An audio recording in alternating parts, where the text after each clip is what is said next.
primeiro eu quero agradecer muito o convite, a oportunidade de falar sobre um assunto que é a minha missão.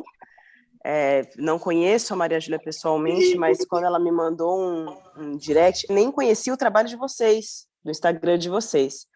Mas quando ela me mandou ali, e realmente às vezes chegam muitas mensagens, eu perco algumas, mas a dela eu encontrei. E aí eu falei, poxa, você não tem a dúvida que eu falo, a gente estava aí ajustando datas, ajustando horários, mas para mim é um prazer poder falar sobre esse assunto, porque eu acho que é um assunto extremamente importante. Vou me apresentar então para vocês que não me conhecem. Meu nome é Débora, sou pastora já há 20 anos, apesar de não parecer, pela carinha nova, só que não, eu sou pastora há 20 anos já. Eu estou em Florianópolis, na igreja de Florianópolis, vai fazer ano que vem 17 anos que eu pastoreio a igreja Bola de Neve Florianópolis. Essa é uma igreja que existe em várias cidades brasileiras, na verdade tem em média 500 igrejas no Brasil, e algumas fora do país também. Eu dei continuidade ao trabalho aqui em Florianópolis, junto com meu marido, pastor Digão, como ele é conhecido, e nós temos 2 filhos. O nosso filho mais velho chama Leonardo, tem 14 anos, nosso filho mais novo chama Levi, tem hoje 6 anos de idade. Para fazer todo o pano de fundo dessa história, Levi, quando estava... Vou começar pelo Léo, tá? O Léo, que é o mais velho. Ele estava ali em torno de 7 anos, mais ou menos. O Levi ainda era um bebê, quando eu comecei a perceber algumas questões comportamentais no Léo. Vamos começar bem do começo, né? Do mais velho. Ele nunca teve atraso de fala, muito pelo contrário, quando ele falou, ele saiu falando perfeitamente, corretamente, todas as palavras possíveis, do tipo, as primeiras palavras dele não eram palavras, eram frases inteiras. Mamãe, por favor, eu poderia tomar uma água, um português assim, muito bem colocado, extremamente regrado, tudo que eu falava para ele era regra, era lei. E assim, sabe, ó, senta aqui nessa cadeira, a gente ia em restaurantes, na época não tinha 14 anos atrás, não tinha tanto essa história do celular, de você ficar dando videozinho para a criança se aquietar num lugar, né? A gente ia em restaurantes com amigos nossos, eu tenho um vídeo dele com 2 anos de idade, a gente ficou no restaurante horas, conversando com os amigos, assim, e ele sentado do nosso lado, porque eu dizia para ele, você vai ficar sentado aqui e a gente vai sair daqui a hora que eu levantar, e a gente saía, e para ele era lei. Não fazia uma birra, não dava um trabalho, tudo que a gente falava ele extremamente obedecia. Mas, e aí isso é uma criança que não te dá trabalho, você não olha muito, né, para essa criança. Você vai investigar alguma coisa em alguém quando essa pessoa te dá um trabalho excessivo. Ele não me dava trabalho, muito pelo contrário. Então, a vida foi tocando assim, primeiro filho, você não tem muita comparação, muita coisa para colocar ali. Só que quando ele estava com 7 anos, aquela idade de alfabetização, eu via que a letra, o lápis dele no caderno ali, apesar de não ter tanta vivência na área, mas eu já tinha feito uma faculdade de pedagogia, eu entendia um pouco sobre o assunto, eu via que a motora fina dele não era muito boa, porque você quase não enxergava o que ele escrevia, sabe? Era muito difícil de você enxergar o que ele escrevia, era muito levezinho. Quando ele ia apagar, ele não conseguia apagar com muita destreza. Aí, aqueles cliques de mãe, comecei a ver que os desenhos dele eram desenhos de crianças de 2, 3 anos de idade. Apesar de ser extremamente inteligente, eu percebia algumas coisas assim. Enfim, resumo da ópera, fomos buscar uma psicóloga para nos ajudar com outras questõezinhas básicas, como, por exemplo, sair com 7 brinquedos na mão, porque ele tinha 7 anos.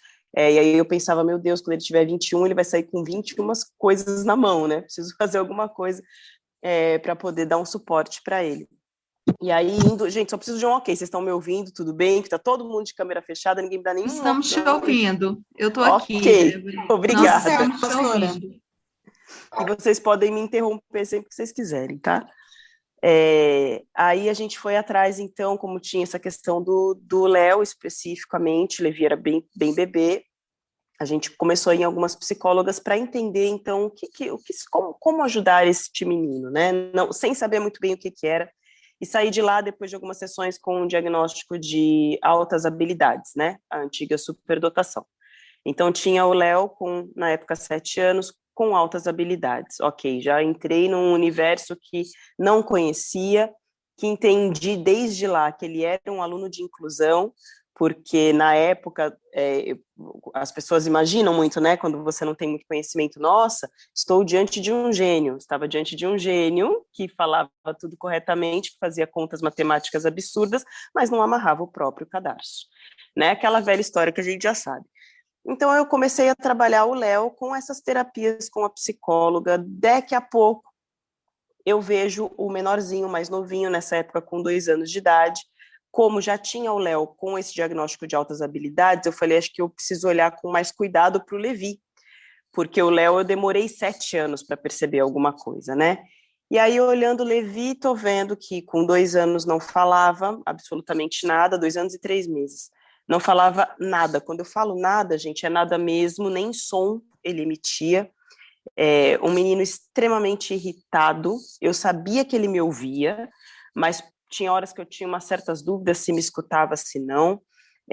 Andando na ponta do pé, olha, o pacote completo, tá? Alinhando brinquedo, tendo crises, ao contrário do Léo, que não me dava um trabalho, o Levi me deixava de cabelo em pé, porque ele tinha crises, assim, de 40, 50 minutos, 2, 3 vezes no dia, tudo era uma questão, tudo que ele tinha na mão ele jogava na gente, era bem complicado. Bom, fui atrás do diagnóstico, então, do Levi, do diagnóstico não. O que aconteceu foi o seguinte, um dia no final de um culto, como vocês já sabem, sou pastora de uma igreja, o Levi sempre ficava dançando ali no louvor final. Uma pediatra que nunca tinha me visto na vida, era a primeira vez que ela estava indo no culto, ela viu o Levi dançando no final e ela, toda constrangida, chegou perto de mim e falou, olha, você não me conhece, eu sou pediatra, eu não tenho, né, nada a ver com a sua vida, assim, mas eu queria saber de você, você acha que seu filho tem algum atraso? E era tudo o que eu precisava naquele momento, era tudo que eu precisava escutar, porque muita gente te tira de maluco, né? Você tá vendo coisa onde não tem, você tá impressionado porque o filho mais velho tem uma questão, você tá querendo botar alguma coisa no filho mais novo também, e de repente ela era uma pessoa completamente fora do meu círculo de amigos, porque no meio disso, o pediatra, sim, do Levi, o que acompanhava ele desde que ele nasceu, eu levei uma única questão para ele, eu falei, olha, o Levi anda na ponta dos pés, e a resposta dele para mim foi, mãe, fica tranquila, ele deve ter pisado em algum brinquedo e traumatizou, por isso que ele anda na ponta dos pés. Então, todo mundo que eu ia atrás de alguma coisa, de falar, gente, será que esse menino tem algo? Não, fica tranquilo, fulano também só falou mais tarde. Não, é isso mesmo, daqui a pouco ele fala, daqui a pouco ele anda normal, daqui a pouco, e de repente essa mulher que nem me conhecia, dá esse clique para mim e falou, olha, eu acho que era legal você investigar se ele tem algum atraso. Ela não me deu diagnóstico nenhum, mas ela me alertou. E eu comecei a saga que muitas de vocês aí também começaram, em busca de entender o que o Levi tinha, e eu confesso para vocês que eu queria escutar que ele não tinha nada. Então eu não estava atrás de médicos para descobrir que ele tinha autismo, eu queria descobrir que ele não tinha nada, porque eu já estava com um diagnóstico de altas habilidades, já sabendo as dificuldades que eu estava enfrentando. Falei, poxa, mais um, vocês devem estar de brincadeira comigo. Não sabia nem o que era, na verdade, né? Bom, conversa vai, conversa vem, aquela peregrinação de consultas de muitas de vocês já passaram, fechou-se o diagnóstico, então, do Levi. Ele estava com 2 anos e 6 meses na época, como transtorno do espectro do autismo, o antigo F84. Aí foi onde caiu o mundo outra vez, né? Porque altas habilidades, eu estava estudando uma coisa, de repente eu estava dentro do autismo, sem saber muito bem para onde correr, nem o que fazer, aquela coisa totalmente fora da realidade de todos nós, quando você não conhece mesmo, o baque inicial que todas sofrem, né? Que a gente tem que começar a entender onde é que eu vou buscar ajuda para isso. Aí você procura na internet informações conflitantes demais, cada um fala uma coisa. Eu, então, me vi nesse cenário, né? Para vocês entenderem um pouco dessa história, de onde que chega, então, a inclusão na igreja, além de eu ser pastora da Igreja Bola de Neve Floripa, eu coordeno o Ministério Infantil de todas as igrejas Bola de Neve, por isso que tem um povo meu aí. Se você não sabe o que é Ministério Infantil, porque talvez você não tenha essa vivência de igreja, é o lugar onde a gente dá as aulas para as crianças, enquanto os pais estão no culto. Então, essa é a minha função entre pastorear e tal, eu coordeno o Ministério Infantil de 500 e quase 50 igrejas, 550 igrejas. A gente faz congressos anuais, temos um grupo. Então, o que acontece de Ministério Infantil nas igrejas Bola de Neve, quem coordena sou eu.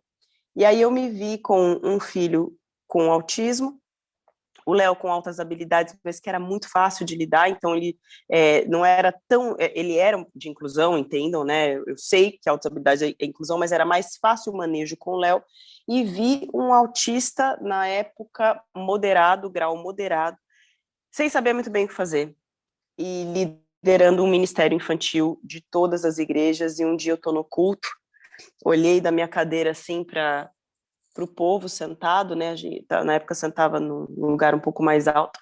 Olhei para todo mundo sentado assim e falei, gente, quantos autistas eu estou vendo nessa igreja? Quantas famílias de pessoas com deficiência eu vejo aqui? Comecei a me questionar assim, sabe? Onde eles estão? A gente tinha na época 2 famílias, um com síndrome de Down e outro com autismo, mas eram famílias que já frequentavam a nossa igreja, que tiveram os filhos quando nasceram com diagnóstico e permaneceram frequentando a igreja. Eu não tinha famílias novas, sabe? Que tivessem falado assim, puxa, aqui é o lugar onde eu me sinto acolhido. Aquilo começou a me incomodar demais. E não raro, vocês devem saber disso, eu conheço algumas pessoas que batalham pela causa, que batalham pela inclusão, que não conhecem ninguém com deficiência, mas quase a totalidade passa por alguma experiência muito próxima, ou com filho, ou com sobrinho, ou com amigo do vizinho, e aí decide se interessar pelo tema. Comigo foi assim.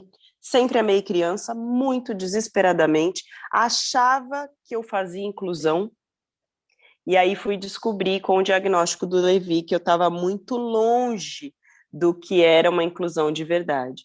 Aí, com isso tudo em mão, com esse diagnóstico em mão, estou falando agora com essa calma e essa tranquilidade para vocês, mas isso aconteceu em 2017, né? A gente está em 2021 agora, já estou com meu coraçãozinho mais curado, né? Mais tranquilo. Mas eu digo que 2017 foi um ano de um vale muito profundo, assim, onde eu revisitei muitas questões dentro de mim. Tinha dias que eu não me sentia capaz, tinha dia que eu me sentia a pessoa mais capaz do mundo, vamos conquistar o planeta, vamos fazer de tudo. No dia seguinte estava derrubada de novo. E aí, no meio dessa jornada toda, enxerguei essa questão. As famílias não estão na igreja, pelo menos na minha, não estavam. Não, aí comecei a procurar na internet, igrejas que fazem inclusão, não achava, gente, eu não achava. O que eu achava? Eu achava tradução simultânea em Libras, isso eu achava. Mas uma inclusão, uma mediação para autismo, um acolhimento, e aí eu comecei a olhar tudo assim, tá, eles não vão ser criança pro resto da vida, eles vão crescer, como a gente tem a Maria Júlia aqui, onde eles estão que eles não servem nos ministérios da igreja? Será que eles são tão descartáveis assim, que eu não posso ter uma pessoa no ministério da igreja? Minha cabeça começou a ferver, né?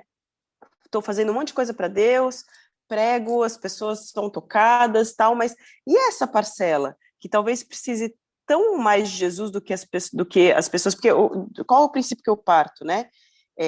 A família do autista, da pessoa com deficiência, enfim, ela tem que estar onde ela almeja estar, onde ela deseja estar.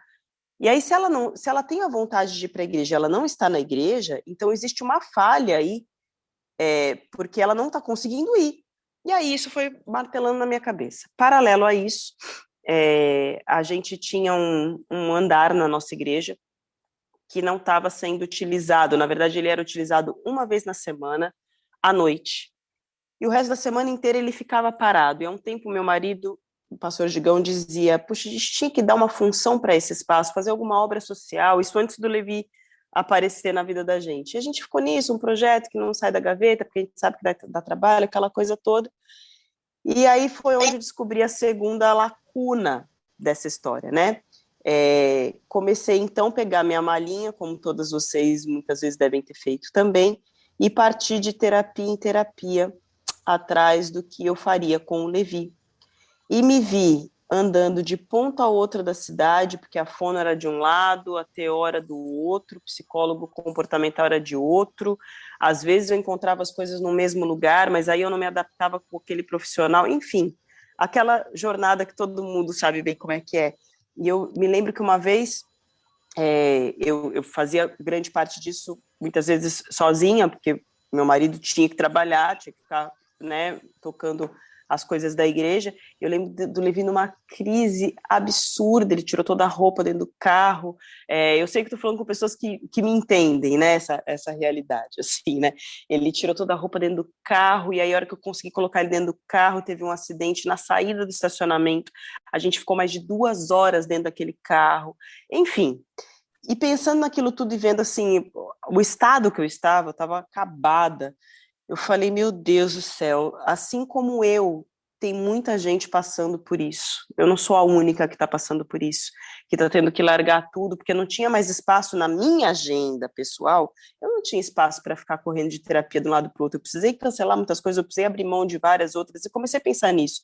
Tem mães que saíram dos seus empregos, tem mães que estão abdicando de muitas coisas para poder se dedicar aos seus filhos, e comecei a fazer as contas dos valores das terapias, porque se eu fosse fazer tudo que o Levi precisava fazer naquele momento, a gente sofre aquela pressão, né? A intervenção precoce você tem que fazer para ele evoluir. Se eu fosse fazer tudo, a conta do mês dava entre 4 a 5 mil reais. E eu falei, gente, eu não tenho esse dinheiro. Se eu não tenho esse dinheiro para dispor a mais no mês para o meu filho, muitas famílias também não têm. Como é que esse povo está fazendo? E aí fui entrar em fila, na fila da psiquiatra do SUS. Vamos lá, que isso aqui é bem, bem importante. Pelo menos aqui na cidade de Florianópolis, eu entrei na fila da psiquiatra do SUS para diagnosticar o Levi, ok? Para a gente fazer o diagnóstico, entender o que ele tinha, logo lá no início. Eu entrei nessa fila, eu tenho papel. Em março de 2017, eu não fui chamada até agora. Se eu não tivesse ido atrás dos meus próprios meios de conseguir o diagnóstico do meu filho, eu ia estar sem diagnóstico até agora. Eu estou falando de 2 anos e meio até quase 7, sem saber o que ele tinha. Como é que a gente ajuda uma pessoa assim? Como é que a gente evolui uma criança que não tem diagnóstico? Porque qualquer associação que você for, você precisa de um laudo diagnóstico para poder entrar, para poder participar. Isso tudo começou a martelar na minha cabeça e falei, cara, o Estado não dá conta da demanda, as terapias são altíssimas, os planos de saúde não estão muito aí para nada. Agora é que nós estamos conseguindo, depois de muita batalha, uma luzinha lá no fim do túnel, mas vocês sabem que ela não é tão simples assim. Reembolso não cai da noite para o dia. E aí, pensando nisso tudo, num dia desse, voltando para casa, assim, falei, chegando em casa, já sei o que eu vou falar para o meu marido, eu já sei o que a gente vai fazer no último andar daquela igreja.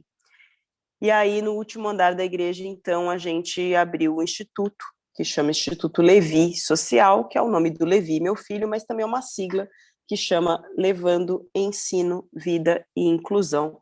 E a gente começou, então, a atender as crianças. Comecei com uma profissional, 3 crianças atendidas. Hoje em dia são 85 atendimentos mensais em Florianópolis, e nós abrimos agora em São Paulo também, estamos com 50 famílias lá, faz nem um mês que eu abri, a gente está com 50 famílias lá. O que me parte o coração e me sangra absurdamente, tenho pessoas na fila de espera, infelizmente, não gostaria de ter, mas eu conto com recursos próprios, a gente não tem parcerias nem aportes governamentais, a gente mesmo desbravando a mata com uma faca, fazendo de tudo, não paramos na pandemia, continuamos pagando os profissionais, então assim, a gente vive milagres diários, mas eu ainda sei que é muito pouco perto do que eu posso, do que eu consigo fazer, mas eu sei que eu chegarei lá, né, a vida da gente tem que ser feita de propósitos e sonhos. Então a nossa história, resumidamente, assim, é essa. Foi assim que chegamos no autismo, foi assim que abrimos um instituto, e foi assim que começou a história de inclusão dentro da Igreja Bola de Neve. Você quer falar alguma coisa, Larissa? Senão eu vou emendar aqui e vou atropelando, hein? Sabe, eu estou encantada com a sua história, porque ela é realmente muito semelhante de todas as mães que estão aqui, né? Estou vendo você falar de diagnóstico e estou vendo aqui a Nadir, que a Nadir é de Campinas, e ela me ligou pedindo ajuda para o sobrinho dela aqui em Goiânia.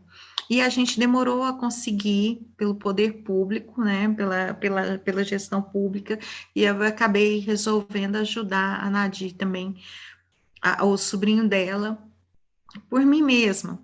E eu vejo que muitas vezes a gente tem que fazer isso por alguns autistas, que é a mesma a questão jurídica, eu sou advogada, é muito difícil para muitos autistas. Eu estou com um autista que a aposentadoria dele foi suspensa, e ele está sem receber o dinheiro dele.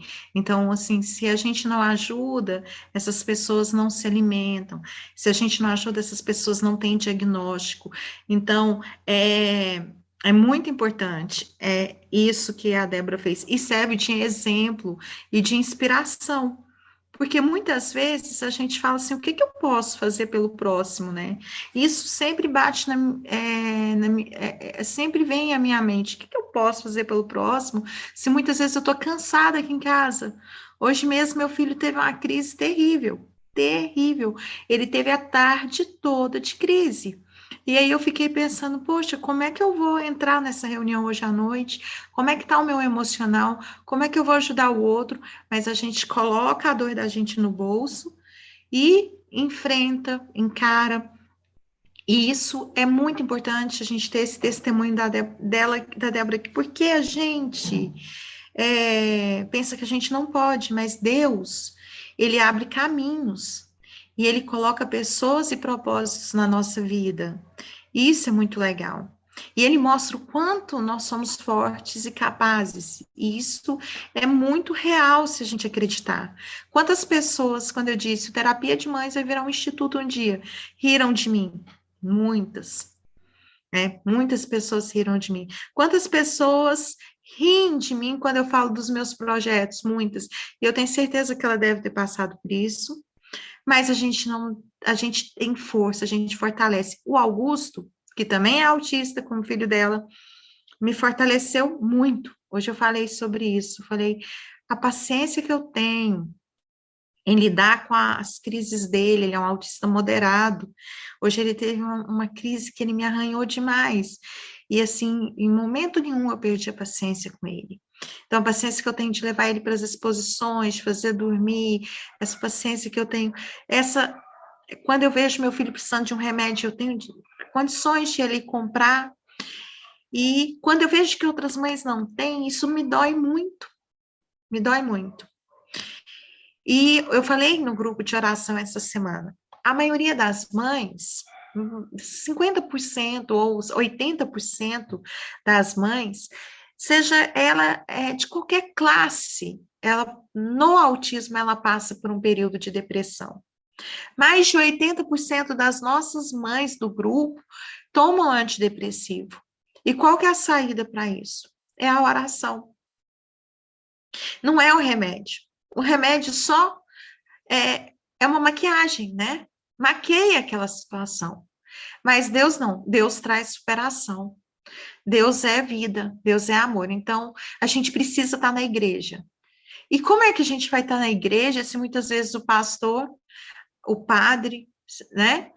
Eles não entendem o barulhinho que nossos filhos fazem, às vezes que nossos filhos levantam e saem, às vezes que nossos filhos não podem ficar, a gente não tem uma sala de descompressorização, a gente não tem uma sala na igreja, as pessoas não sabem como criar essas salas. Eu tive no governo federal discutindo exatamente a importância de salas para autistas nos ambientes de terapia, em outros ambientes, e as pessoas não sabiam nem o que era autismo. Imagina numa igreja. Então, quando a gente vê testemunhos como o da Débora aqui, é enriquecedor, é enriquecedor. E eu confesso que muitas vezes eu digo para as meninas que estão comigo no terapia, falo assim, gente, acho que eu vou desistir. Eu não consigo mais, às vezes eu não consigo a participação das mães, às vezes eu não consigo ter força naquele dia, para estar nas palestras, porque a gente dá muitas palestras de capacitação por semana, muitas, e às vezes as meninas também estão cansadas, mas aí chega no final do dia, Deus revigora a gente, e a gente faz acontecer. Então, parabéns, muito obrigada por vocês estarem aqui, acompanhe a gente pelo Terapia de Mães, e tudo... Oi, Débora. Larissa. Oi, Débora. Eu tinha caído aqui, caiu tudo, não sei se vocês perceberam. Eu percebi. Mas estou de volta. Aqui. Obrigada por segurar. Eu estou aqui falando, contei para elas um pouco da história, a gente ter as questões, acesso a terapias através do poder público, falei da terapia de mães enquanto rede de apoio, da importância da oração e de quantas mães, né, Débora? Quantas mães tomam antidepressivo, quantas mães, Muitas. eu sou uma delas. E quantas mães passam ou passaram por depressão e por problemas, e eu disse para elas que o antidepressivo, ele só maqueia, porque o que salva é Deus. Exato. O que traz superação e força é Deus. E a gente, sem Deus, a gente não é nada. Gente, eu peguei muitas vezes, assim, noites, assim, que eu acordo no outro dia de manhã e eu vejo que eu passei a noite toda orando, pedindo a Deus, e orando, e pedindo a Deus força. Por quê? Porque ninguém quer ver o filho sofrer. Exato. Sabe qual que é a grande questão, Larissa? A gente é que talvez só quem tenha realmente, quem passe por essa realidade é que consiga ter a total dimensão, né? Ninguém fica almejando durante uma gravidez inteira que o filho tenha qualquer coisa, a gente não quer que o filho tenha nada. Aí quando você vê que aparece uma limitação, e é o que eu falo muito assim, eu não romantizo o autismo nunca, mas o autismo fez de mim a pessoa que eu sou hoje. Eu sou uma pessoa completamente diferente da que eu era em 2017. Então, essa para mim é a grande beleza do autismo, é eu poder estar aqui hoje e conhecer pessoas como vocês, e entender que essa não é uma jornada solitária, apesar de muitas vezes a gente achar que é. A gente vive todo mundo as mesmas questões, e como a Larissa estava dizendo, às vezes você precisa de um apoio, de um uso de um medicamento, não sou absolutamente contra, mas eu tenho a plena certeza de que só o medicamento não vai conseguir solucionar as suas questões. A gente tem que ter, e essa é uma iniciativa muito linda do grupo de vocês, de colocar a fé aliada a tudo isso, porque a grande parte da evolução do Levi, o Levi evoluiu horrores, Levi hoje fala, várias sentenças que tinham me dado em relação a ele, de não poder pedalar, de não poder correr, a gente alcançou muitos objetivos com ele. Só que o que eu sempre fiz, eu sempre fui atrás do que eu tinha que dar de terapia para ele. Eu faço dieta, tem gente que não gosta, gente que gosta, mas sempre sou fã de dieta e suplementação. Essa é a nossa realidade, não quero que ninguém engula ela garganta abaixo, não. É o que funcionou para nossa casa aqui, mas sempre teve muita fé aliada. Vocês não tenham dúvida de que eu com certeza não nego tudo que a gente fez, todo o trabalho que a gente fez, o esforço que a gente empenha até hoje, mas se não fosse Deus direcionando e fortalecendo a gente não teria a evolução que a gente tem, e eu não teria tanta tranquilidade, porque, né, assim, trocando agora de papo de mãe para mãe, aquele meu início em 2017, aí você vai se chocar, você vai falar, meu Deus, ela é pastora. E aí, sou pastora, mas tenho o mesmo sangue que você, tenho a mesma emoção que você, tá tudo igual, entendeu? Sinto igual. Eu fiquei coisa de 3 meses que eu saía do meu quarto porque eu tinha filho para criar, senão eu não teria saído, entendeu? E aí, o que eu fazia? Quando ele ia para a escola, eles iam para a escola à tarde, eu deixava na escola, voltava para casa e falava, agora eu vou chorar. Eu chorava da 1 da tarde às 5 horas todos os dias, num desespero, sem saber para onde ir, era doído, era sofrido demais. E num desses momentos, por isso que eu falo que tem que ter a fé, né? A gente precisa da fé aliada com isso tudo. Porque num desses momentos, porque eu passava chorando e orando, questionando, sim, muitas vezes. Ai, nunca questionei. Já questionei, sim. Falei, Deus, desculpa aí, não queria interferir no teu trabalho, mas eu acho que você errou de família. Porque essa família aqui não tem estrutura alguma para criar essa criança. A gente viaja muito, a gente tem uma agenda absurda, a gente cuida de milhões de coisas. Onde é que eu vou arrumar? Na época eu achava que era... Olha meu engano, gente. Onde é que eu vou arrumar 40 minutos para fazer uma fono? Eu achava que era assim, 40 minutos, estava de volta em casa. Mal sabia eu que tinha que ralar muito mais que 40 minutos, né? Então, ali, num desses momentos de muita reflexão, choro, briga, aceitação, não, negação, não, aquela loucura toda, aquela montanha-russa, Deus falou nitidamente comigo, eu tenho certeza disso. Ele falou, filha, se você passar o resto da sua vida chorando nesse quarto, eu vou continuar te amando, tá tudo bem, sou seu pai. Mas você não vai cumprir nem metade do que eu tenho para cumprir na sua vida. E começou a me dar o sonho do Instituto Levi. Então, hoje, eu sofro muita coisa ainda, tá? Como, por exemplo, quando você vê um tratamento diferenciado das outras crianças, quando você vê ele chegando em casa, porque ele fala tudo, mas ele tem dificuldade no R e tal, então tem uma menininha da escola que chama Lara, e ele chama ela de Lala, e ela, do alto dos quase 7 anos dela, ela sabe que o nome dela não é Lala, então ela briga com ele. Meu nome não é Lala, você não sabe falar, não sei o quê, mas eu entendo o lado dela, que é muito pequena, mas me parte o coração ver ele chegar chorando e falando, mãe, por que eu não consigo falar o nome dela? Vivo várias outras questões. No meio do pacote tem o Léo também, que com toda a sua peculiaridade, vocês imaginam o que é para ele estar com 14 anos agora, os amigos, ele não entende muito bem os sarcasmos dos amigos, então eu vivo essas dores, as minhas dores hoje são essas, né? Você vê que você conserta um ponto, daqui a pouco outro ponto abriu, e aí você precisa correr para corrigir aquele outro ponto, a gente está sempre trabalhando, mas eu tenho uma tranquilidade, uma paz muito grande no meu coração, de que eles vieram para mim com a plena perfeição de Deus. Eu precisava ter esses filhos. Não são eles que precisam de mim, eu preciso deles. E através deles deu esse clique, tanto da inclusão na igreja, como do Instituto Levi. E aí, para a gente falar um pouquinho, que eu acho que é legal, a gente falar um pouquinho sobre a questão da inclusão na igreja, tem algumas coisas que a gente precisa pontuar aqui, né, que eu acho que é bem importante. Eu vivo os dois lados da moeda. Eu sou mãe de uma criança que necessita de inclusão e eu sou a pastora da igreja também. Então eu entendo os dois lados. Eu entendo que a igreja vive para incluir e eu entendo que a família vive para conseguir a inclusão. Talvez isso faça com que eu consiga ter uma dimensão um pouco maior e entender mais todos os lados. Isso não exime a igreja de incluir, e também não faz com que a família não busque a inclusão, muito pelo contrário, eu acho que só a gente precisa chegar num ponto de equilíbrio muito importante. Vamos falar sobre as igrejas. Nós temos realidades e realidades no Brasil. Nós temos igrejas com 5.000, 8.000 membros, e nós temos igrejas com 30 pessoas. As duas são igreja. E nas duas tem visitação de Deus, e nas duas igrejas sérias, as duas têm presença de Deus, as duas têm tudo. O que diferencia é que uma igreja vai ter mais condição do que outra. Inclusão nunca vai dizer respeito à condição financeira, e sim à vontade. Eu já fui em igrejas de 5.000 pessoas, onde a inclusão simplesmente não acontecia, e eu já fui em igrejas de 30 pessoas, onde a inclusão era maravilhosa.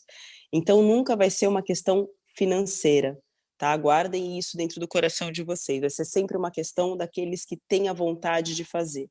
Às vezes a igreja não vai ter condição, não tem dinheiro nem muito para pintar uma parede, mas se ela tiver dentro dela pessoas que entendam a inclusão e queiram fazer a inclusão acontecer, a inclusão vai acontecer.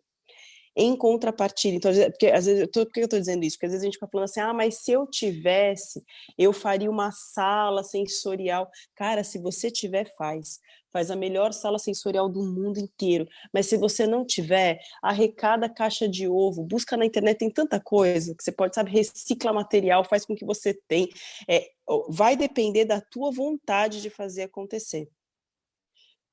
Qual é o outro ponto, contraponto dessa história? Como eu acompanho muito essa questão de inclusão, eu como mãe de autista, eu entendo que a gente já chega em determinados lugares armado, já esperando ser rejeitado, já esperando não ser aceito. E aí, muitas vezes, a gente espera e coloca uma expectativa na igreja que vai nos frustrar de início. Talvez o seu filho e vocês vão ter que desbravar essa mata, porque talvez essa igreja nunca tenha recebido nenhuma pessoa com deficiência. E às vezes a gente, com muita sede ao pote, já quer que eles estejam preparados. Eu vou contar para vocês a realidade da igreja. A igreja, eu tô falando para crianças, a gente pode entrar depois na parte dos ministérios para pessoas que são adultas, que eu acho que é bem bacana também. Mas eu vou falar do ministério infantil, que é a área que eu domino. A igreja conta com um trabalho totalmente voluntário.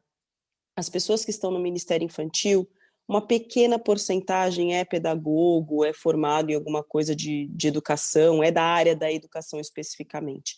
A maior parte são pessoas que amam a Jesus, que amam as crianças e que entenderam que ali é o lugar delas. Então, são pessoas que têm muita boa vontade, mas às vezes não têm muito conhecimento. Então, você chega pela primeira vez com seu filho com autismo, para aquela pessoa já é uma dificuldade lidar com uma criança porque ela já não é do hábito dela diário, mas ela quer ser voluntário ali, ela está se capacitando, Deus está ajudando ela. Aí a gente chega com o nosso filho com autismo, e a gente já quer que desde a primeira vez que a gente vá, esse Ministério Infantil o abrace, fique o culto inteiro e saiba muito bem o que fazer. Gente, eu posso dizer, essa não vai ser a realidade. Qual é a minha dica para você? Você quer frequentar uma igreja? Marque uma reunião com quem coordena o Ministério Infantil, com o pastor daquela igreja, conte a sua história. Olha, eu sou fulano, eu tenho um filho assim, assim, assado, posso trazê-lo? Eu venho no começo, eu ensino, eu mostro. Você vai encontrar igrejas que vão falar assim, claro, mãe, vem amanhã que a gente já até sabe o que fazer, porque já estão habituados à inclusão. E você vai encontrar igrejas que não têm essa bandeira ainda, mas que você vai poder ser a pessoa que vai dar o pontapé inicial para que outras famílias possam aparecer e possam vir. Então, o que eu vejo pelos dois lados, a igreja precisa se preparar, precisa ter a vontade de fazer, porque pelo menos tem que ter vontade de receber, e as famílias também têm que ter a paciência de entender que estamos lidando com pessoas que às vezes é um administrador de empresa, é uma dona de casa, que nunca viu um autista na vida. Então eu não me oponho, em lugar nenhum que eu vou com o Levi, eu não me oponho se o Ministério Infantil desse lugar fala assim, olha, a gente não sabe muito bem o que fazer, o que a gente faz? Cara, eu tô de portas abertas, eu te ensino, eu te ajudo, eu trago o terapeuta dele aqui, a gente conversa junto. Aqui em Floripa a gente tem uma ficha que a família preenche, que pelo menos dá um norte ali, um direcionamento. Mas vocês entendem o que eu tô querendo dizer? Eu batalho pela inclusão, eu quero a inclusão na igreja, mas eu quero que tanto a igreja como as famílias entendam que é um processo de adaptação para a coisa poder acontecer e dar por si. Uma coisa que é real, que eu não vou abrir mão jamais. Ministério Infantil recebe criança? Recebe criança. Então, recebe todas as crianças, independente do diagnóstico que elas tenham, independente da carga que elas tragam, é um lugar para receber todos. Então, eu não posso escolher, eu não vou receber você porque você tem paralisia. É criança? Se é criança, eu tenho que receber. Então, se eu, enquanto Ministério Infantil, estou percebendo que eu tenho pessoas com deficiência vindo para a minha igreja, eu preciso entender o que eu vou fazer, então a partir daí, tá vindo uma pessoa, uma criança cega, poxa, onde é que eu vou atrás de adaptar meu material braille? Porque não é possível que eu vou ser desumano a ponto de olhar para essa família e falar assim, é que aqui a gente não faz isso, e mandar essa família de volta para casa, ao mesmo ponto que a família dessa criança também tem que ter uma conversa com esse Ministério Infantil e falar assim, olha, eu sei fazer essa tradução para o Braille, não sei nem se a tradução é a palavra correta, tá? Mas eu sei transcrever isso para o Braille, quer que eu faça, quer que eu ajude. Pode parecer muito difícil e mais uma função, mas você vai abrir portas para que outras famílias possam vir. Eu, com o Levi, precisei desbravar matas também, gente, de chegar e falar, olha, pessoal, é assim que ele faz, é isso aqui que ele não gosta, é isso, vamos tentar assim, vamos tentar. Hoje em dia, graças a Deus, a gente tem uma referência de inclusão aqui em Florianópolis por isso, mas precisa, não só eu, como uma outra mãe de uma criança com síndrome de Down e uma outra mãe de uma menina com autismo, a gente precisou ajudar no começo. Precisamos ajudar no começo. Hoje em dia já não precisamos mais, então tudo demanda tempo, não desistam. Fui lá a primeira vez, ninguém me recebeu. Você vai conseguir fazer uma grande análise. Se te olham torto, se te botam para fora, se falam, ai, mãezinha, a gente não sabe lidar com seu filho. Cara, vira as costas e vai embora. Você está vendo já que a pessoa não está afim de te receber. Não vou colocar meu filho num lugar onde tem que ser obrigado a colocar ele lá dentro.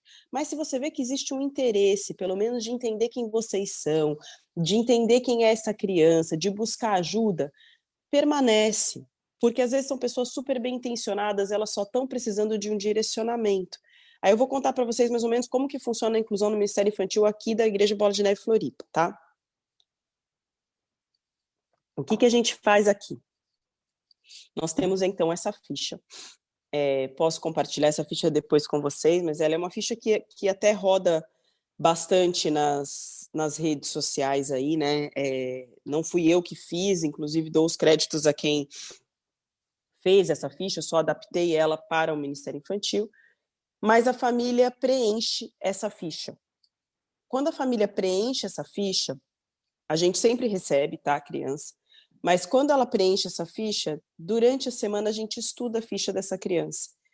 E aí a gente pede ajuda para os profissionais que são ou do Instituto Levi, ou então outros profissionais que sejam da igreja, mas que tenham um pouco de conhecimento, e fala como é que a gente lida com essa criança, nos ajude. A gente marca uma reunião com a família e fala, olha, nosso plano para o seu filho é esse, esse, esse. Você está de acordo? Sim, estou de acordo. Não, não estou de acordo. Para a gente conseguir costurar a presença dessa pessoa, dessa criança ali dentro, porque todos são extremamente bem-vindos e eles sabem disso. Como a gente começou a fazer isso e a notícia começou a se espalhar, a gente já teve em cultos mais de 17 crianças com deficiência precisando de mediador. Qual que é a realidade? Muitas vezes o Ministério Infantil é o ministério da igreja que tem menos pessoas para trabalhar. Por quê? Porque envolve criança, todo mundo gritando, confusão, aquela história, você, entre aspas, perde o culto. Então não é todo mundo que quer trabalhar no Ministério Infantil. Como foi onde eu me peguei pensando. Eu já não tenho tantos tios assim para cuidar das crianças. Como é que eu vou arrumar mediador para 17 crianças? Onde é que eu vou arrumar 17 pessoas que queiram ficar com crianças com deficiência durante um culto inteiro? Tipo, já não é fácil com crianças típicas. Com crianças atípicas, então a gente vai fazer o quê? Bom, fui buscando as estratégias em Deus e aí foi onde foi a grande virada disso. Eu ia identificando pessoas pela igreja e eu fui fazendo convites pessoais. Você sabe a nossa realidade, você sabe o que a gente está vivendo, e agora nós temos tantas crianças que estão enfrentando tais situações, eu preciso da sua ajuda para mediar uma criança dessa. Você não vai fazer parte do Ministério Infantil, você não precisa estar nas reuniões deles, você vai passar por uma capacitação comigo ou com a líder do Ministério Infantil daqui para que você possa entender como lidar com essa criança. Vamos? Vamos. Gente, eu comecei a reunir, ali eu tinha de tudo, tá?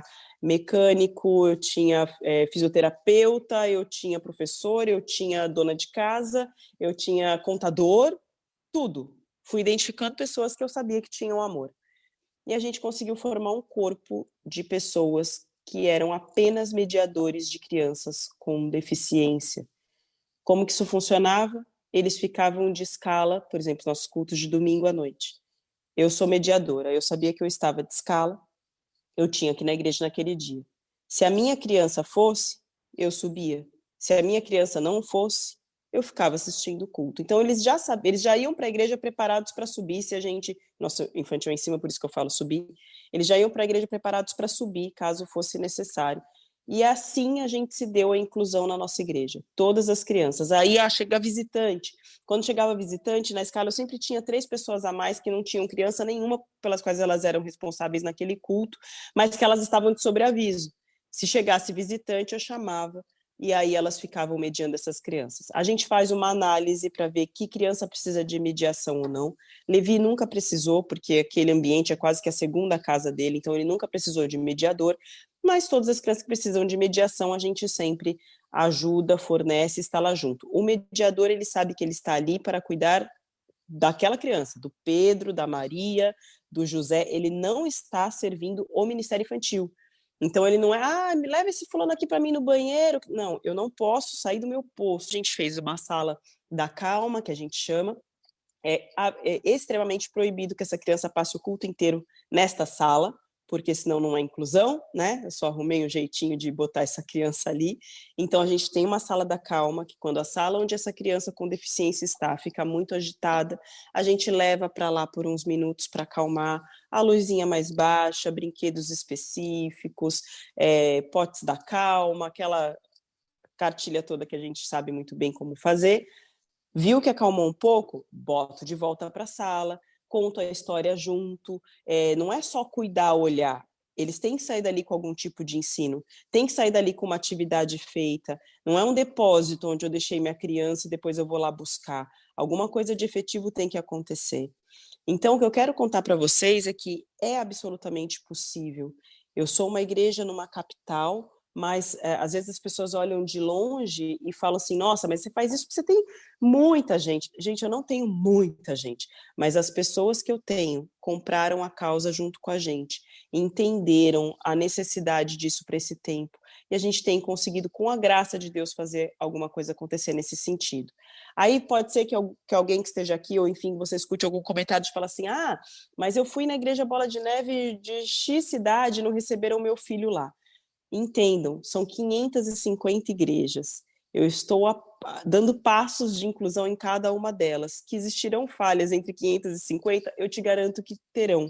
Mas pode me procurar e falar, vivi tal e tal situação que eu vou tentando ajustar, vou tentar entender os dois lados, como eu falei aqui. Porque às vezes a igreja ainda não encontrou pessoas que tenham essa visão. E aí não dá para a gente colocar a culpa toda na igreja, a culpa toda no pastor, a gente rala para fazer o negócio acontecer.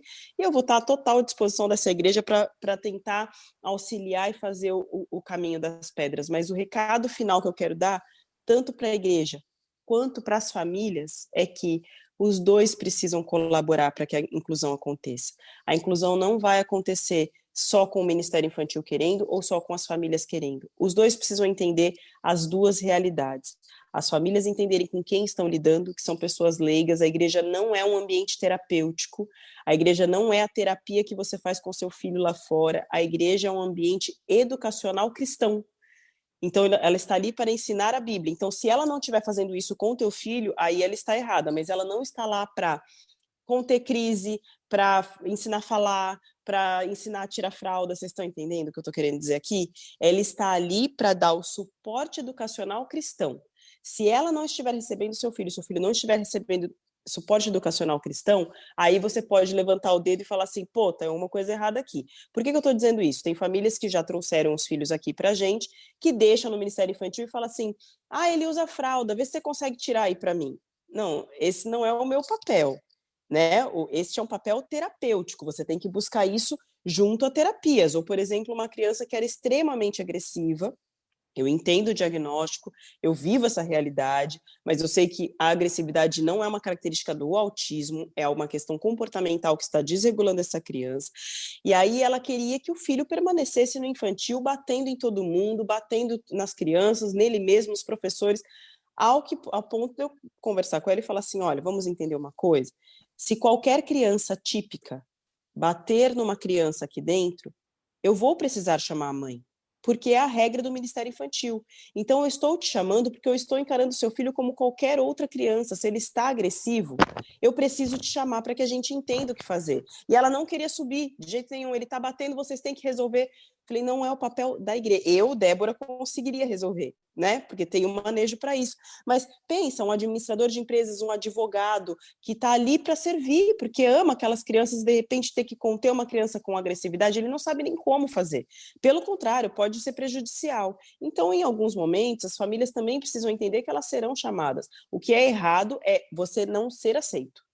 Não, a porta dessa igreja está fechada para você, eu não te recebo. Sabe por que isso é errado? Porque é direito seu estar aonde você quiser estar. E a igreja é um ambiente para todos, não só para quem é perfumadinho, bonitinho, não existe isso. A igreja é um ambiente para todos. A gente tem que saber lidar com a sua família, mas a gente também tem que ter esse, por outro lado, esse respeito para que os dois possam caminhar juntos. E eu já falei demais, me interrompam aí, que eu já estou aqui, já quase 10 horas da noite, gente. Eu digo assim, que quem vive, eu estava dizendo isso num grupo agora,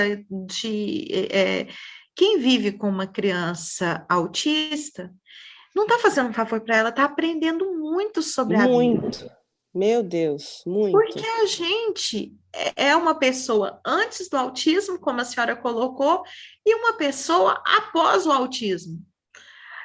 As coisas que antes para a gente tinha valor, eu olho, a gente pode ver dentro da família da gente. Às vezes eu sento numa reunião de família e elas colocam tanta coisa como prioridade. Uhum. E eu fico pensando, eu acho que eu não pertenço mais a esse mundo, é para Marte que eu vou, sabe? Sim, olha, me sinto exatamente assim várias vezes. Então, aí eu acho que as mães aqui, eu vou falar assim, gente, eu acho que... E eu penso comigo lá, elas falando das prioridades da vida delas, eu falo assim, eu acho que meu lugar é em Marte. Eu acho que eu estou no planeta errado. Ou olha, então, Larissa, Marte é aqui. é aqui. Né? Porque Marte todas é nós, aqui. a gente se entende, estamos em Marte. Isso aí, isso. Então, e a gente precisa levar isso, pastora, para os pastores também. Eu lembro Sim. que quando eu estive aí em Florianópolis, me questionaram muito na igreja sobre o autismo. Muito, perguntaram o que é, como que eles eram. Tanto é que eu levei a Maria Júlia e o Tramonte para o pastor conhecer. Porque me Aham. perguntava muito, como que é? Como que eles são? O que eles fazem? Eu falei, gente, pelo amor de Deus. Eles estão Vem cá que eu achando vou que te autista é apresentar. ET. Peraí, eu vou te apresentar, porque eles são como todo mundo, E né? posso E te eles falar, têm olha, os mesmos direitos. eu tenho um diácono meu aqui que foi diagnosticado adulto. Ele não sabia que ele era autista, foi diagnosticado recentemente. E aí eu falei para o meu marido, falei, puxa, e não é que é um dos nossos melhores diáconos, porque ele não falta. Todas as regras que a gente tem ali numa apostila, enfim, tal, ele segue aquilo à risca. Eu falei, tá aí, por isso, tá vendo só como é bom ter, né? É que as pessoas às vezes têm uma visão muito limitante do que é, né?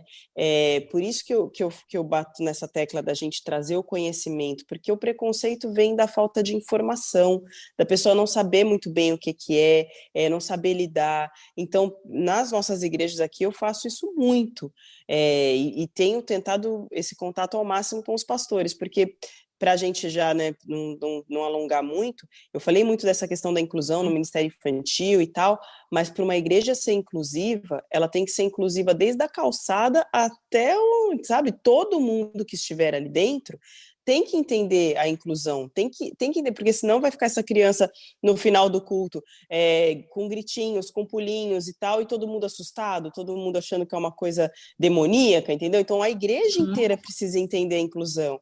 O Ministério Infantil faz um trabalho essencial, porque é ele que vai ficar com essa criança, mas o que eu falo com os pastores, quando eles falam assim, eu quero transformar uma igreja inclusiva, eu falei, então, antes de receber as crianças, você precisa reunir a tua equipe, os seus líderes, os membros da igreja, e faz uma reunião, fala, ó, eu quero transformar essa igreja inclusiva, a gente vai mudar isso, isso, isso e aquilo, vão chegar pessoas que vão fazer isso, isso e aquilo outro, não quero ninguém olhando torto, ninguém tirando as crianças de perto, todo mundo tem que comprar a briga, você entendeu? Então, é um trabalho de conscientização que parece até utópico. Como é que eu vou fazer uma igreja inteira entender? A minha aqui até hoje não é. Eu sei de casos de pessoas que, né, dão uma olhada torto, mas aí eu não tenho como obrigar a pessoa a receber. Mas que eles sabem que nós somos inclusivos. A gente teve uma vez aqui um pai, para nossa grande tristeza, uma pessoa que era visitante, não voltou mais. Mas também nem sei se queria que ele voltasse, porque ele veio e aí ele deixou a filha e ele viu que dentro da sala da filha tinha um menino com síndrome de Down, e aí ele chamou a nossa líder do Ministério Infantil e falou assim, vocês colocam essas pessoas junto com as outras? Aí ela falou, colocamos, mas você não tem uma sala para botar esse tipo? Desse jeito que eu estou falando para você. Ela falou, você está falando da criança com síndrome de Down? Ele falou, sim, minha filha não vai ficar junto com ele, né? Ela falou, sim, a sua filha vai ficar junto com ele, porque aqui todo mundo fica junto. Ele falou, então minha filha não fica neste lugar. E levou embora. Então, assim, você sabe que isso existe, é uma realidade, mas quem frequenta a minha igreja sabe que eles são muito bem-vindos. Então, se você não quer ficar perto, se você talvez a minha igreja não seja o seu lugar, entendeu? Se você não, uma coisa é você não querer, não sei lidar, não sei conversar. As pessoas às vezes têm medo disso, né? Como é que eu chego numa criança com autismo? Isso é uma coisa. Você ter um preconceito desse, que não é nem velado, é completamente, né, escrachado, talvez ali não seja o seu lugar, porque a minha bandeira é totalmente inclusiva, você tenha certeza disso. Então, precisa passar por uma conscientização da igreja inteira, todo mundo precisa entender quem são essas famílias, como é que nós vamos recebê-los, porque aqui, pelo menos, nós trabalhamos em células, né? Então a gente tem o culto e depois tem as células nas casas, que atualmente está meio limitado por conta da pandemia, mas as pessoas vão até as casas uns dos outros e fazem estudos bíblicos. Então, como é que eu falo para essa família? Olha, você só é bem-vindo de domingo, tá? Na terça, na célula, não vai não, que a galera não vai, não. Ou todo mundo compra essa briga junto, ou não vou nem te convidar, entendeu? Porque senão você vai sofrer um preconceito lá na casa do fulano. Então é um trabalho de formiguinha, mas que é possível de ser feito se a gente arregaçar a manga e fizer acontecer. Sim, e algo que é muito interessante é que na maternidade atípica, eu acho interessante, porque a senhora trouxe, você trouxe aí algumas mães, né, a pessoas do seu grupo, então fala, não sei se são Uhum. todas mães atípicas, acho que não. Não, Então, é a importante. maioria é Ministério Infantil, então eles vão onde eu vou para escutar as coisas que eu estou falando. Maravilha, que coisa linda. E aí eu queria dizer o seguinte, que a mãe do autista, ela merece muito apoio, sabe? Sim, Muito apoio, porque e o pessoal do Ministério Infantil, ele se torna um instrumento de Deus nesse momento, porque sim, a mãe, quando chega, ela chega esgotada. Ela chega, às vezes, muito cansada e ela está buscando ali o alívio. Então, as pessoas que compõem a igreja, né? Porque as pessoas são a igreja, né? Vocês são a igreja. Então, essas pessoas, elas têm que se sentirem como bênção, como servas de Deus, como instrumento de Deus para ajudar essas mães, porque o que eu mais ouço, assim, mãe de autista é a louca do autismo, né? É a mãe atípica, é aquela mãe que quer exigir um lugar ao sol. A gente não quer exigir lugar ao sol, ou quer exigir lugar na igreja, ou quer exigir nada. Nossos filhos têm direito como todos os outros. E a gente tem direito como todos os outros, né? Jesus ali ao pé da cruz, ele deu esse direito para todos nós. Ninguém é melhor que ninguém. E ninguém é pior que ninguém, né? Cada um é único e tem que ser respeitado na sua individualidade. Então, às vezes, o comentáriozinho para a mãe esgotada é assim, nossa, como ela é chatinha, né? Nossa, como ela é enjoada. Nossa, já chegou a mãe problemática? Já chegou a mãe, isso. a Essa louca do frase, já chegou a autismo? problemática, que vai querer que a gente faça o que não sei o quê. Olha, que triste realidade. É o que eu falo para eles, que sempre que eu tenho oportunidade de estar com o Ministério Infantil, né? Eu falo, a gente não espera, eu falo isso da minha visão de mãe. A gente não espera que vocês saibam tudo, né? O que o infantil saiba tudo, saiba o que fazer com o meu filho, mas a gente espera pelo menos que tenha vontade. Pelo menos que olhe para a gente com olhos de amor, que nos acolham, porque a gente já vem ferida da guerra, né? A gente já vem ferida dessa batalha. Todo lugar que você vai, às vezes é uma coisa que você recebe. Aí, de repente, na igreja, que é o meu antro ali de paz, é onde eu sei que eu vou me conectar com Deus, eu tenho que passar estresse também. Então, é esse clique que a gente tem que ter, sabe? De falar, puxa, tá ali vindo uma mãe que precisa do meu apoio. Tá ali vindo uma mãe que está cansada, tá ali vindo uma mãe que está sobrecarregada, e não olhar como uma mãe problemática, né? É. E aí eles olham como uma mãe problemática e a mãe do autista, ela tem uma característica. Ela aprendeu com o autista a ser muito observadora. Então, a gente observa tudo. Então, até um olhar diferente para a gente observa, porque a gente já, muitas vezes a gente já está esperando por ele. Porque a gente Sim, sabe que eles falam, ah, olha, o filho dela vai correr aqui, vai bagunçar, vai não sei o quê. Mas eles não entendem que essa compreensão, esse acolhimento é a igreja. Às vezes vale muito mais o acolhimento ali do que horas e horas de um culto, horas e sim. horas, um momento de pregação. No momento É, que você acolhe, você está colocando o amor, né? O amor em atitude. você O está dizendo amor, tudo, Larissa. Meu Deus, é isso aí.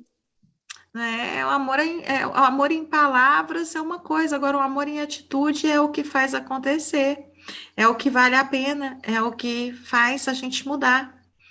É. E é isso que a gente traz aqui. Se alguém quiser falar alguma coisa para a Débora, aproveitar a presença, né, dessa serva de Deus, que é uma mulher tão inspiradora, que trouxe tanta coisa boa e que, com certeza, Débora, você é um instrumento de Deus. Deus tem um Amém. propósito muito grande na sua vida. Acho que tem uma amiga querendo falar. Pode falar, amiga. Oi, boa noite, Larissa. Eu Boa sou a noite. Marlúcia, eu sou de Mineiros, mãe da Maila. Oi, Marluce, tudo bem? Daqui pertinho Tudo da minha bem? cidade. Pois é. Então, essa palestra, essa troca de experiência, para mim está sendo maravilhoso. E eu queria dar meu depoimento sobre essa questão da inclusão na igreja. Eu sou da igreja Batista aqui de Mineiros, segunda igreja, e eu já passei e passo por situações bem complicadas, assim, igual vocês falaram um pouco aí.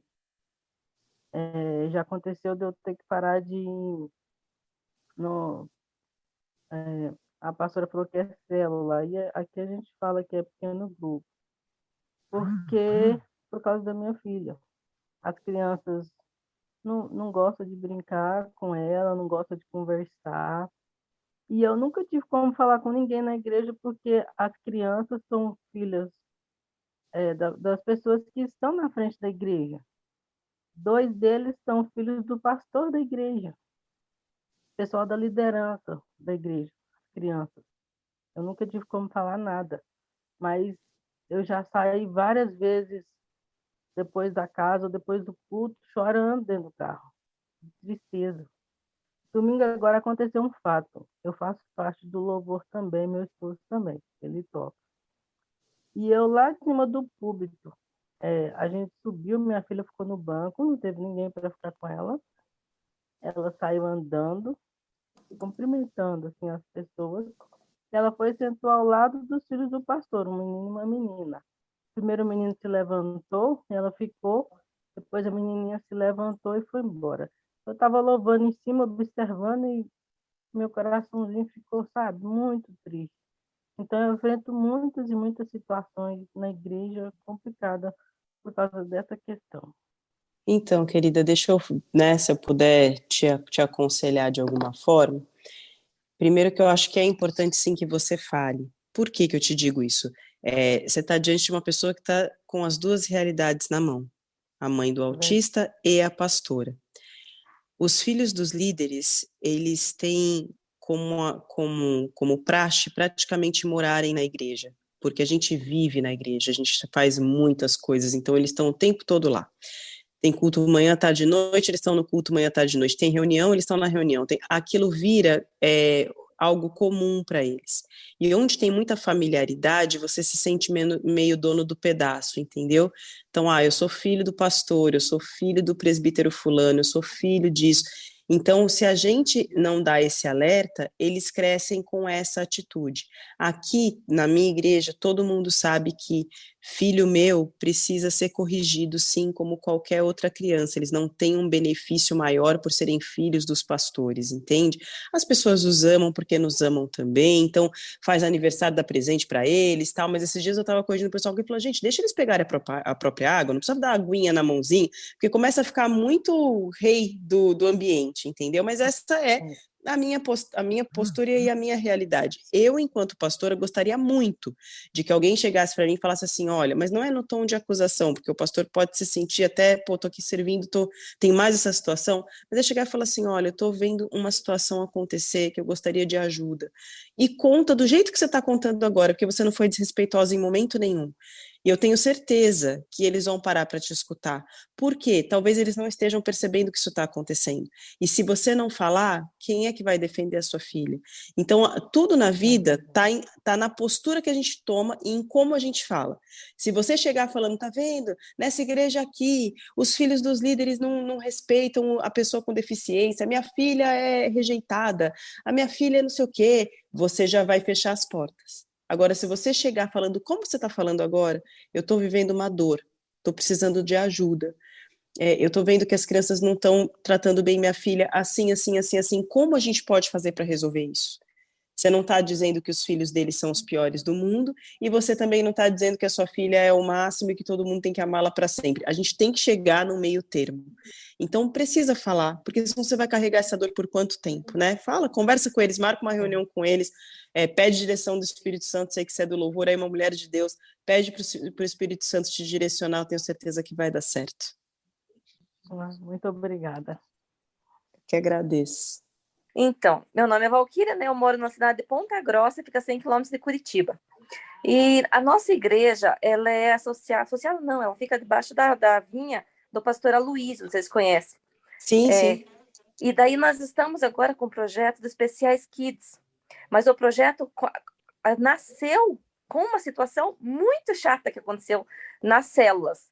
Os meus meninos são gêmeos, eles agora vão fazer 20 anos semana que vem, mas quando eles tinham uns 18 anos, eu fui convidada a não ir mais à célula com eles, porque era complicado, eles não se portavam, estava acontecendo umas situações muito, muito complicadas, coisa assim, bem particular, que é melhor não nem comentar, e eles já estavam muito agitados nessa época. E daí eles pediram para eu não levar mais eles na cela, que tinha pessoas que não queriam ficar. Eu fiquei que nem a irmãzinha ali, extremamente magoada. Mas chorei para Deus, falei, Senhor amado, eu não quero mais igreja, eu não quero mais nada. Mas a graça de Deus, né? Depois que ela me alcançou, a mudança, a gente vê a diferença. A gente sente o amor de Deus, a gente é filho amado de Deus. Então aquilo não me tocou assim profundamente, aquela mágoa não desceu ao coração. Foi algo assim que eu fui conversar com os pastores e alguns dias após, um líder da igreja disse assim, você sabia que você é uma mãe especial? Falei, não, a gente sabe, né? Porque com gêmeos, autista, eles são grau leve, mas são extremamente agitados e discutem o tempo inteiro. Para a gente ver que tem algo assim que, além de pesar, é uma situação complicada, né? Não tem nem como explicar, porque quem tem gêmeos aí, que a minha pastora tem 2, né? Mas gêmeos da mesma idade, discutindo o tempo inteiro. Olha. É sofrido. Mas, Jesus dá leveza para gente. E daí ele disse, você é mãe especial e Deus está te levantando para fazer algo diferente. Você já pensou quantas mães tem na igreja que estão lá e você não sabe, que a gente não conhece? Pessoas que estão lá e não são assim vistas, né? Falei, Deus está te levantando para fazer algo nessa área. E daí eu já comecei a levantar a equipe, já corri atrás e fui conversar com o pastor. Falei, pastor, tô por aqui. Falei, deixa eu falar tudo agora. Falei, com muito amor e carinho. Falei tudo para ele. Eu fiquei muito irritada, muito irada, muito revoltada. Conversei com a minha líder na época. Falei, eu amo você. Falei, eu tenho você. Nossa. Falei, eu não quero ficar com essa mágoa. Mas quando eu mais estava precisando, porque os meninos chegaram a ser abusados na escola pelo tutor. Então, naquela época, eu estava precisando muito. Eles falaram que eu não precisava mais ir na cela, que era para eu ir, e meu marido ficar em casa com eles, e daí ele ir e eu ficar em casa com eles, porque estava complicado. E eu falei, eu precisava desse apoio. E vocês não deram. Falei, mas eu entendo o lado, porque as pessoas também que não estão ficando na célula. Falei, agora nós queremos fazer diferente, vamos lidar com as crianças especiais. E daí a gente foi estudar, foi ver, daí a pastora falou da pastora Aline, né? Eu corri atrás, eu curti as páginas e fui assistindo. Veio pandemia, parou tudo, nós estava o café marcado com os pais, para aquele domingo que parou tudo. E... Tá, resumo da ópera, domingo que vem vai ser o nosso primeiro culto de inclusão. Me manda foto, não... sabe que é importante, assim, para a gente ver que às vezes a gente está tão cansado já de lutar e fala, puxa, mas por que comigo? Mas eu tenho uma frase que cabe muito bem, que é sempre assim, um dia a nossa dor vira cura, né? Então, um dia essa dor que você sentiu, ela vai servir para curar outras pessoas. E por que não com a gente? Porque às vezes a gente se sente, pô, mas tem que ser eu a passar por isso. Mas você passou por isso para que algo mudasse na história dessa igreja. E eu te garanto, assim, eu também não sabia muita coisa, eu não sabia como fazer. Deus vai te dando as estratégias. Pode contar com a gente também, manda foto que eu quero ver, mas você vai ver que com o tempo as coisas vão se ajustando, vão se adaptando, você já tem o primordial, que é a vontade de querer trabalhar e de querer receber. Então, por mais doído que seja, você precisou passar por essa situação para despertar, entendeu? E aí, mas tinha que ser comigo, é porque Deus sabia que você seria forte o suficiente para suportar. E agora vamos ajudar outras famílias a não passarem pelo que você passou. Bem isso. Obrigada, Deus abençoe. Eu sou cristã há cerca de 5 anos. O Gabriel, quando entrou na igreja conosco, assim, o Gabriel é sensível a som, a tudo, movimento, então a igreja era o último lugar que eu achei que ele ia se adaptar. Sim. O primeiro que nós fomos, a gente ficou na porta da igreja. A gente não conseguiu entrar, porque ele não entrava com o ruído das pessoas, movimentação e tal, e naquela época estava muito cheia a igreja. No segundo encontro, ele se interessou em entrar e ficou na porta do lado de dentro, e eu já senti o amor e o carinho ali da nossa igreja, que me alcançaram uma cadeira. No primeiro dia, me alcançaram uma cadeira para eu sentar do lado de fora. Eu expliquei que ele não queria entrar, né? E já me trouxeram uma cadeira para a gente sentar do lado de fora. Ali eu já senti o amor, né? Das pessoas em receber a gente.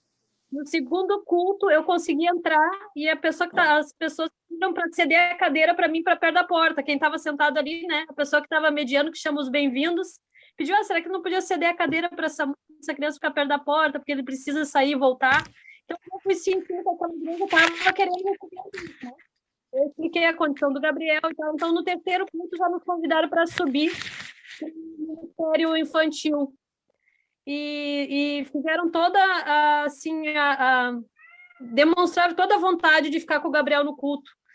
E depois eles disseram, não tem problema, a gente te chama. Eu sempre me dispus, sempre fiquei sentada perto da porta do Ministério Infantil para que quando eles precisassem de mim, me chamar. Mas eu também preparei uma carta para o próximo culto, preparei uma carta para cada professor, né? E quando eu fui incluída no grupo do WhatsApp do Ministério Kids, eu enviei vídeo, né? Não sei se vocês já viram o vídeo do flutuar que tem da Disney, que o menininho flutua e tal.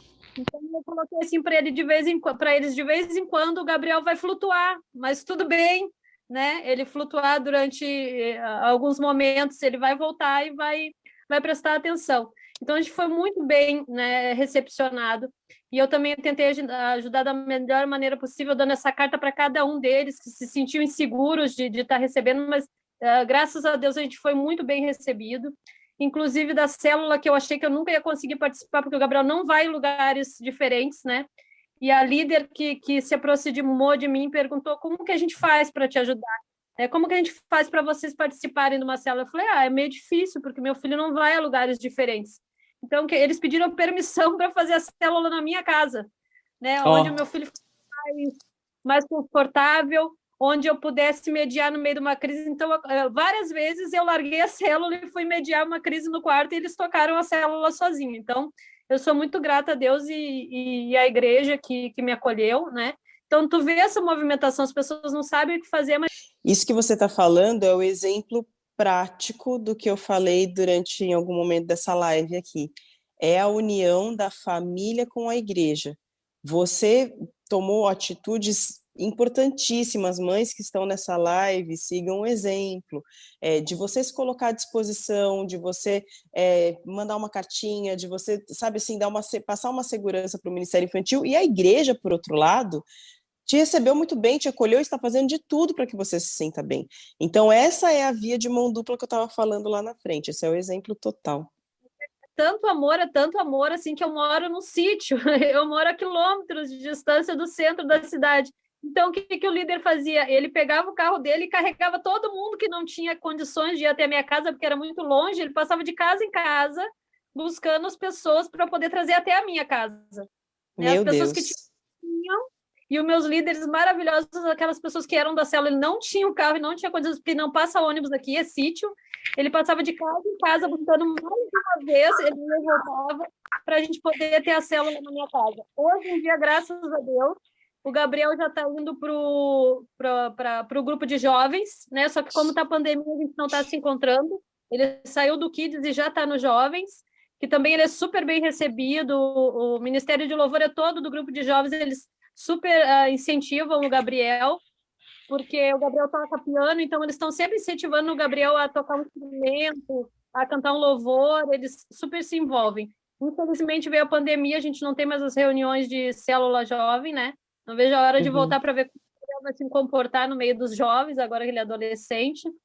Mas, enfim, e agora a gente consegue ir na célula na cidade, né? O Gabriel vai, se comporta muito bem, fica sentadinho. Então, tudo se movimentou para que a gente pudesse se adaptar, né? E de uma forma que eu jamais imaginei. Muito feliz com esse testemunho teu, viu, Sabrina? Que Deus abençoe muito vocês e que realmente vocês continuem sendo, você e essa igreja continuem sendo um exemplo para as outras famílias também. Fiquei muito feliz. Amém. Então tá, um beijo para todo mundo. Fiquem com Deus. Obrigada, Tchau, Débora. Gente. Obrigada. Obrigada por todas. Tchau.